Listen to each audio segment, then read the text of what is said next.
Bună dimineața, bine ați venit pe canalul Rotaurul, unde discutăm despre ultimele știri, bursă, finanțe, investiții, macroeconomie, geopolitică. Ieri a ieșit un articol pe profit.ro.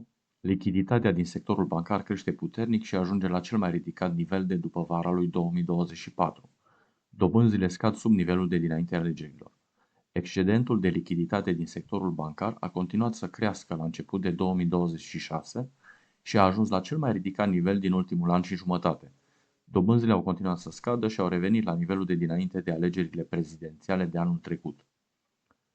Băncile comerciale au înregistrat un excedent mediu zilnic al lichidității în raport cu Banca Națională a României de circa 42 de miliarde de lei în ianuarie, în creștere cu peste 40% față de nivelul de 25,5 miliarde de lei din decembrie, arată calculele profit.ro pe baza datelor de la BNR.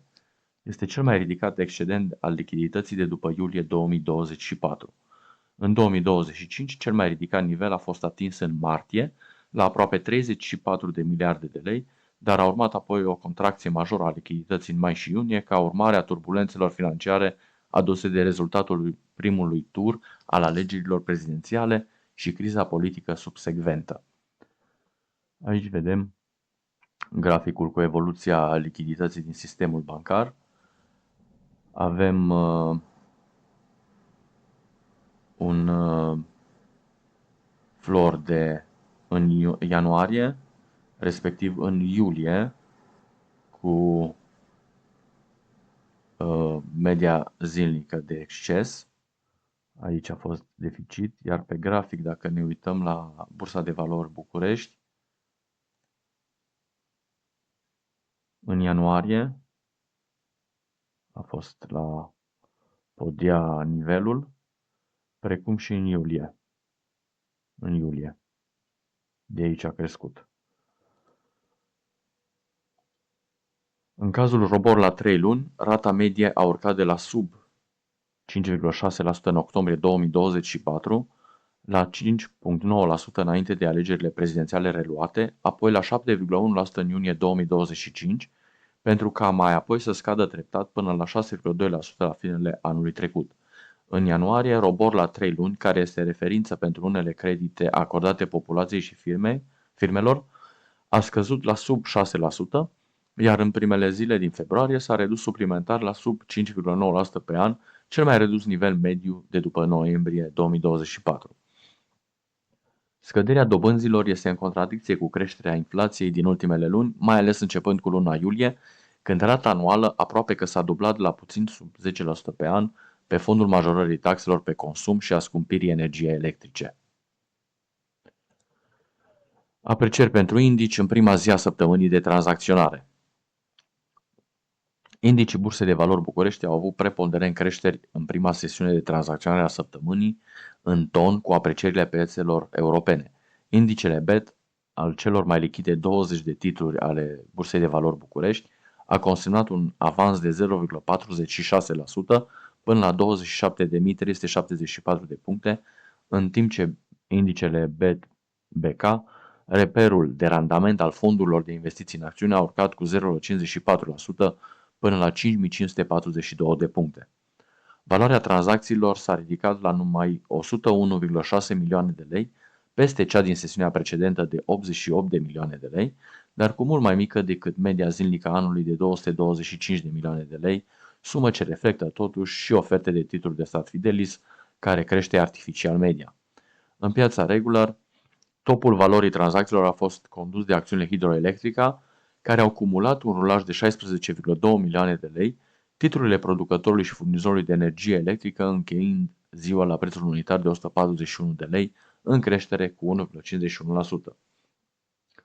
Pe poziția a doua, în topul rulajului, s-au situat acțiunile OMV Petrom, care au stagnat la prețul de 0,98 lei, în condițiile unor schimburi de 11,6 milioane lei. Acțiunile Fondul Proprietate au urcat cu 3,94% până la prețul de 0,712 lei, pe fondul unei valori a tranzacțiilor de 8,7 milioane de lei. Pe poziția a patra în clasamentul lichidității s-au situat titlurile de la Banca Transilvania, care au acumulat un rulaj de 6,7 milioane lei, acțiunile TLV încheind ziua în apreciere cu 0,77% la prețul unitar de 33,84 de lei. Aici este topul celor mai mari creșteri: Promateris, Fondul Proprietatea, Prefab, Sifoteluri. Iar cele mai mari scăderi: Turbomecanic, Altur, Conmag, Chim Complex și Bucovina Club de Munte. Top 5 creșteri pe piața principală a Bursei de Valori București în ianuarie sunt Carbochim, Biofarm, Nuclear Electrica, MedLife și Fondul Proprietatea. Carbochim Cluj-Napoca, cel mai mare producător de abrazive profesionale din România, a înregistrat luna trecută cel mai ridicat randament din rândul acțiunilor listate pe piața reglementată a bursei locale. Cu 36% a urcat cotația companiei controlată de omul de afaceri Iulian Dascălul, fondatorul Iulius Group, conform datelor BVB. Evoluția este surprinzătoare, dat fiind faptul că societatea și-a adâncit pierderile la 1,7 milioane lei în primele 9 luni de anul trecut, de la un rezultat negativ de 376.664 de lei în perioada similară din 2024. Veniturile s-au diminuat cu 9% la 20,6 milioane lei, în timp ce cheltuielile s-au redus de la 24,7 la 21,6 milioane lei. Oferta Electro-Alfa s-a închis la prețul maxim. Compania vine la BVB cu o evaluare de 1,7 miliarde de lei. Emitentul a decis o realocare între tranșe, astfel încât retailului îi revine 15% din pachetul de acțiuni oferit. Listarea pe piața principală a Bursei de Valori București sub simbolul EAI este estimată pentru data de 3 martie. Compania va avea un free float de 35%. Oferta publică inițială prin care producătorii de echipamente electrice și soluții pentru infrastructura energetică Electro-Alfa International a emis 65,99 milioane de acțiuni noi, s-a închis la prețul maxim al operațiunii de piață de 8,85 lei, potrivit informării de astăzi a intermediarului Swiss Capital, publicată pe site-ul Bursei de Valori București. Compania a decis realocarea unui procent de 5% din acțiunile alocate inițial investitorilor instituționali către tranșa de retail, astfel încât, din totalul acțiunilor oferite, aproape 56,1 milioane de titluri au fost alocate investitorilor instituționali, în vreme ce circa 9,9 milioane de acțiuni, respectiv 15% din ofertă, au revenit micilor investitori. Retailul a subscris la prețul fix de 8,85 lei pe titlu, beneficiind de un discount de 5% în primele 4 zile ale ofertei, echivalentul unui preț unitar de 8,4075 lei. Indicele de alocare final este de 0,0258, ceea ce înseamnă că la 10.000 de acțiuni subscrise, un investitor va cumpăra efectiv 258 de acțiuni. Investitorii instituționali au putut subscrie la un preț cuprins între 8,35 și 8,85 lei, în pași de cotare de 0,1 lei, însă și în cazul acestei tranșe, prețul final a fost de 8,85 lei, conform raportării de la BVB, astfel încât Electro-Alfa International vine la bursă cu o evaluare de 1,67 miliarde de lei și un free float de 35%. România fruntașă la scumpirea alimentelor și vulnerabilă la efectele deciziilor administrative. Datele Eurostat privind inflația alimentară din Uniunea Europeană arată că România s-a situat în 2025 pe primul loc la creșterea prețurilor la alimente, conform unui comunicat de presă emis redacției de Asociația Energia Inteligentă. România a înregistrat o creștere de 6,7%, de peste 2 ori mai mare decât media UE, de 2,8%, se arată în comunicat. AEI transmite că aceste date reprezintă rezultatul unei combinații de politici publice, vulnerabilități structurale și decizii amânate, iar semnalele pentru 2026 indică nu o corecție, ci un risc real de agravare, conform comunicatului de presă. Estimările indică, conform surse precizate, o posibilă creștere a prețului gazelor pentru industrie până la 15% față de nivelul din 2025. Într-o economie în care sectorul alimentar este puternic dependent de energie, o asemenea evoluție nu poate rămâne fără consecințe, subliniază comunicatul.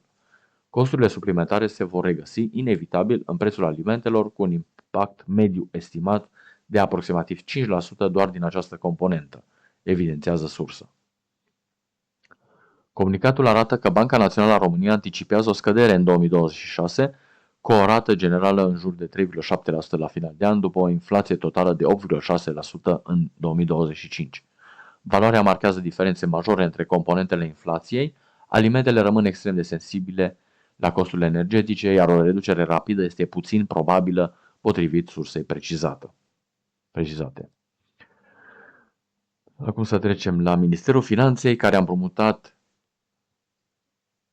luni de la bănci suma de 1,9 miliarde de lei prin două licitații cu titluri de stat la dobânzi de 6,11 și 6,40% pe an. Ministerul Finanțelor a împrumutat luni de la bănci suma de 1,9 miliarde de lei prin două licitații cu titluri de stat la dobânzi de 6,11 și 6,40% pe an. În prima licitație, Ministerul Finanțelor a redeschis o emisiune de obligațiuni de stat tip benchmark, scadentă în 2029, și a împrumutat 1,03 miliarde de lei la o dobândă anuală de 6,11%.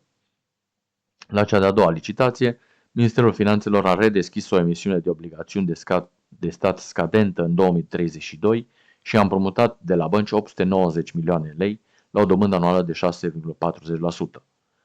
Din suma totală adjudecată, băncile au oferit în nume și conpropriu 885 milioane de lei, iar 5 milioane de lei au fost oferte necompetitive.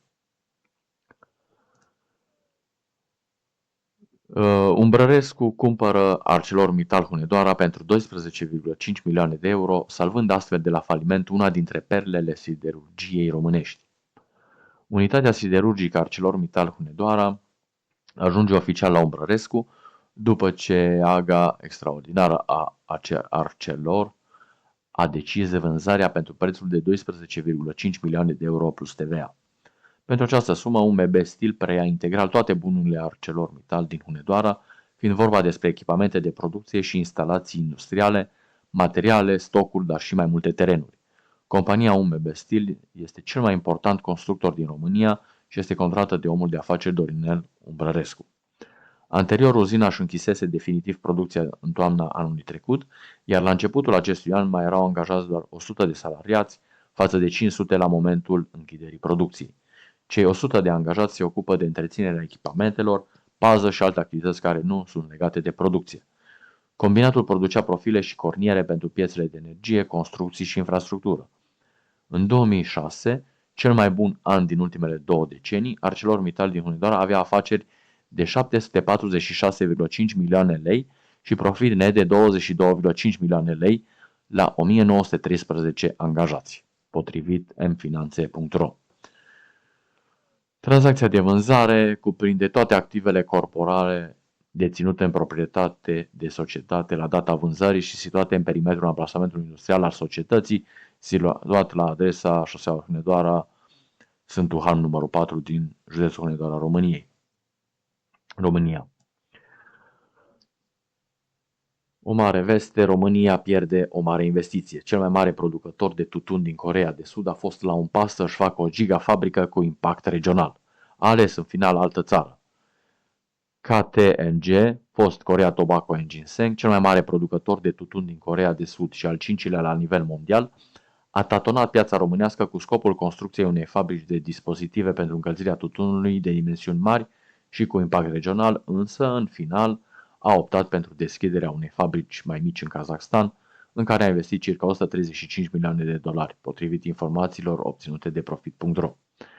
KTNG și-a deschis o subsidiară în România în 2023, iar în aprilie 2024 și-a lansat pe piață brandul său fanion de țigarete Super Slim S. Producătorul a căutat un loc potrivit în România pentru a construi o fabrică de dispozitive pentru încălzirea tutunului, scop în care a angajat și consultanți locali, spun sursele Profit.ro. În cele din urmă, KTNG a decis însă să deschidă o fabrică de dimensiuni mai reduse în Kazakhstan. În România voia să investească mai mult, spun sursele Profit.ro. KTNG a deschis fabrica din Kazakhstan, în regiunea Almaty.